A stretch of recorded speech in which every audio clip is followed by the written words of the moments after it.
మీరు పోలింగ్ ఏజెంటా ఏదో ఒక పార్టీ తరపున లేదా ఏదో ఒక అభ్యర్థి తరపున, అప్పుడు కొన్ని జాగ్రత్తలు తీసుకోండి. ఇవి అబ్జర్వ్ చేయండి. ఎందుకంటే పోలింగ్ ఏజెంట్లకు సంబంధించి ట్రైనింగ్ ఏమి ఉండవు కదా, పార్టీలు చెప్తే.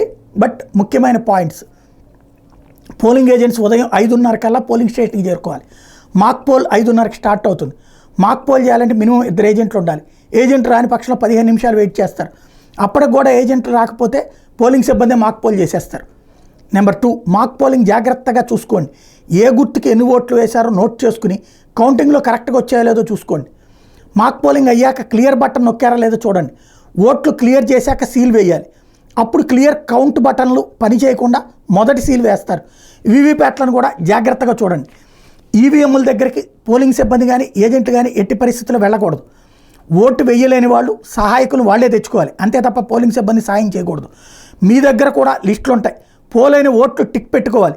మధ్య మధ్యలో ఎన్ని ఓట్లు పోలైనాయో చెప్తారు. లెక్క కరెక్ట్గా ఉందో లేదో చెక్ చేసుకోవాలి.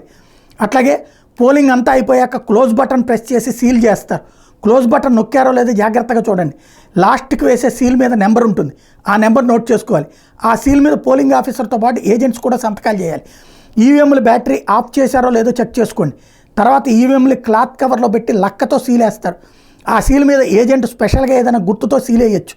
రేపు కౌంటింగ్ అప్పుడు మళ్ళీ ఇవన్నీ గుర్తించాల్సి ఉంటుంది. మీ దగ్గర ఉన్న లిస్టుల ద్వారా దొంగ ఓటర్లను జాగ్రత్తగా గుర్తించండి. వీలైనంత వరకు పోలింగ్ అయిపోగానే వెళ్ళిపోకుండా ఈవీఎంలు పోలింగ్ సెంటర్లో అప్పగించేదాకా జాగ్రత్తగా ఉండండి. లాస్ట్లో వేసే సీల్ నెంబర్, ఏజెంట్ సంతకాలు, ఏజెంట్ వేసే లక్క సీలు, ఇవి చాలా ముఖ్యం.